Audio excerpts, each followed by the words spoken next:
I believe many will find this topic of interest.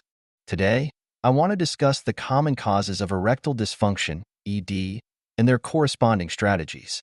Global estimates suggest that around 150 million men are affected by ED.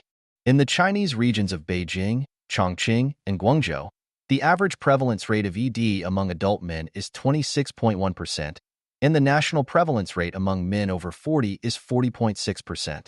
Frankly, these figures are quite startling. If this issue persists without proper management and improvement, it can impact not only a man's mental health and self-esteem, but also the stability of his relationship and family harmony. It may also be indicative of potential cardiovascular problems. Yet, men who prioritize their reputation or are concerned with maintaining face are often too embarrassed to discuss this issue and hesitate to seek professional advice. Consequently, they resort to guesswork or fall for dubious advertisements, believing that unproven remedies and supplements can resolve the issue. What is an erection?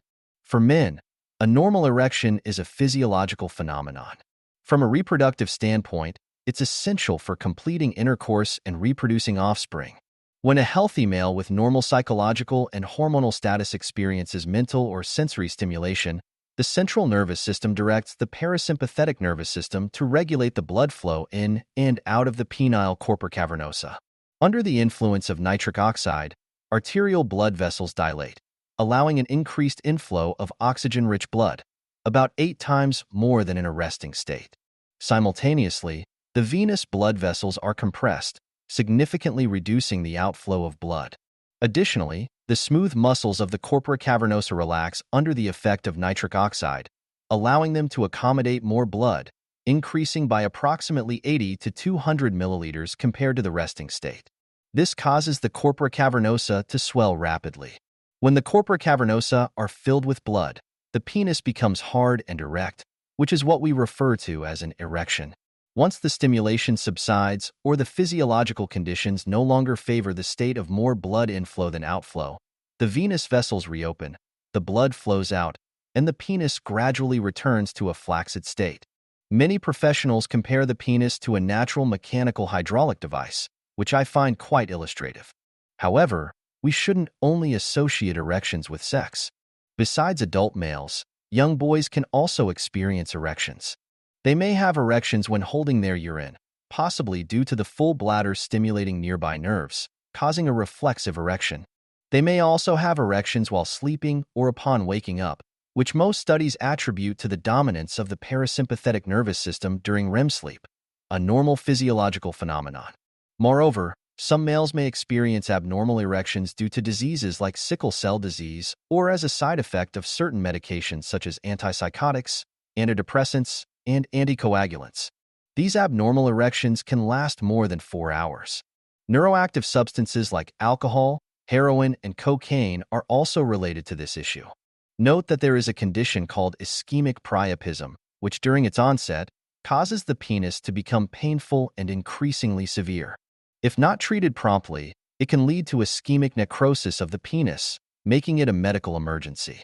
In summary, a normal erection relies on a healthy sexual psychology, intact neural reflex pathways, normal endocrine function, adequate arterial blood supply, effective blockage of venous outflow, and normal penile anatomical structure. These 5 elements must coordinate and interact closely. None can be missing or faulty. What is erectile dysfunction? If one or more of these 5 elements are problematic, it could likely affect a man's erectile function. However, I need to clarify that diagnosing erectile dysfunction, ED, medically is not something done lightly. It requires thorough examination and detailed evaluation involving professionals. According to the 2022 edition of the Guidelines for Diagnosis and Treatment of Erectile Dysfunction with Integrated Chinese and Western Medicine, ED refers to the inability of a man to achieve or maintain sufficient penile erection to complete satisfactory sexual activity, with symptoms lasting for more than 3 months. In Chinese medicine, it is referred to as Yang-Wei or Yin-Wei. The Guidelines for the Diagnosis and Treatment of Erectile Dysfunction published in the Chinese Journal of Andrology in 2022 also gives a similar definition but does not emphasize a specific time span. In the Diagnostic and Evaluation section, the authors list a simplified version of the International Index of Erectile Function, IEF, scoring table, covering 5 aspects, each with 5 levels, for a total of 25 points. Based on the actual sexual activity in the past 3 months, a score of less than or equal to 7 indicates severe ED, 8 to 11 indicates moderate ED, 12 to 16 indicates mild to moderate ED, 17 to 21 indicates mild ED, and 22 to 25 indicates no ED. Here, I add a bit of personal knowledge. The average frequency for adult men is about 2 to 3 times per week. You can calculate the total number over 3 months. If you find that you do not meet the standard based on these scoring criteria, I suggest you visit a reputable hospital and consult a urologist or andrologist. If you've only experienced a couple of unsuccessful or brief erections in the past week or two, there's no need to doubt yourself or apply pressure. This can cause anxiety, activate the sympathetic nervous system, and suppress the parasympathetic nervous system, worsening the symptoms. Human sexual function, reproductive function, excretory function, and digestive function operate well only when the body is relaxed and feels safe. Now let's briefly discuss the common causes of ED. Recall the 5 elements: sexual psychology, neural reflex pathways, endocrine function, vascular function, and penile anatomical structure. We'll explain these in conjunction with the guidelines mentioned earlier. Vascular issues. If there is atherosclerosis and narrowing of the arteries, they cannot dilate properly to increase local blood flow, preventing the corpora cavernosa from quickly filling with blood. Vascular issues typically affect multiple parts of the body, including the brain, heart, kidneys, and bones. This explains why professionals consider ED a marker of cardiovascular disease risk. Common factors that damage blood vessels include smoking and excessive alcohol consumption, as nicotine and many other toxic substances in smoke cause vasoconstriction and promote atherosclerosis. Excessive alcohol also damages endothelial cells. Long-term high blood pressure, high blood lipids, high blood sugar, high uric acid, and high homocysteine levels also promote atherosclerosis. Obesity and lack of exercise are additional factors. Aging naturally affects vascular function and neural reflex pathways and endocrine function. Pelvic surgeries, radiation therapy, and chronic inflammatory diseases can also impact vascular function. Neurogenic issues. Damage or disease in the central or peripheral nervous system can affect the neural reflex pathways for erections. Examples include multiple sclerosis, Parkinson's disease, and multiple system atrophy, strokes and central nervous system tumors, spinal cord injuries from accidents or falls. Since the nervous system relies on blood vessels to deliver nutrients, vascular issues also affect the nervous system to some extent. Uncontrolled diabetes can lead to peripheral neuropathy, directly affecting the nerves that transmit signals to the penis. Such issues usually don't occur alone. Nerves controlling the digestive system and sensory fibers in the hands and feet can also be affected. Penile anatomical abnormalities. Common issues include urethral malformations, penile plaques or tumors, and phimosis. If you notice that your penis looks different from most others while watching adult films or comparing with standard images, you should pay attention to it. Endocrine and hormonal imbalances. The specifics are more complex, involving many hormones. Many believe testosterone is the sole indicator of sexual function, thinking the higher, the better. This view is overly simplistic.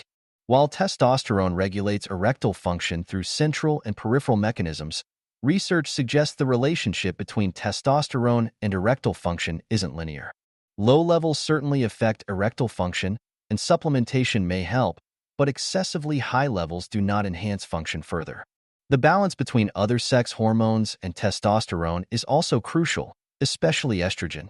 Elevated estrogen or a high estrogen to testosterone ratio can impair erectile function. Thyroid hormone levels, whether hyperthyroidism or hypothyroidism, also relate to erectile dysfunction. Long-term high levels of cortisol, a stress hormone, disrupt hormonal balance and inhibit testosterone production, with arterial narrowing and restricted penile blood flow also involved. Thus, it's not surprising that it contributes to ED. Considering lifestyle, diet, and nutritional status, we see that obesity, high blood sugar, inadequate essential nutrients, lack of exercise, and excessive exposure to environmental toxins linked to many endocrine issues mentioned above. Psychological and mental factors. Work, financial, and life stressors can cause anxiety and stress, negatively impacting erectile function. Negative sexual experiences and erroneous sexual beliefs and education can also play a role. How to prevent erectile dysfunction? To prevent the negative personal and family impacts of erectile dysfunction, I believe prevention through healthy lifestyle and dietary habits is the most cost-effective method. Men should emphasize the importance of a healthy lifestyle and diet in disease prevention. Maintain good sleep, eat nutrient-dense foods, quit smoking and drinking, keep weight within a normal range, combine aerobic and resistance exercises, increase muscle mass, enhance cardiovascular function, manage stress, participate in social activities, connect with nature, and avoid mental exhaustion. Achieving these will naturally lead to improved biological indicators and overall stability. How to treat erectile dysfunction? If you already show symptoms of erectile dysfunction, besides following the points mentioned above, you should see a specialist, ideally with your partner. Through a series of examinations, professionals can determine the cause and provide targeted treatments. You can also consult professionals to learn correct sexual techniques and concepts, not the exaggerated methods seen in adult films, which are edited and processed.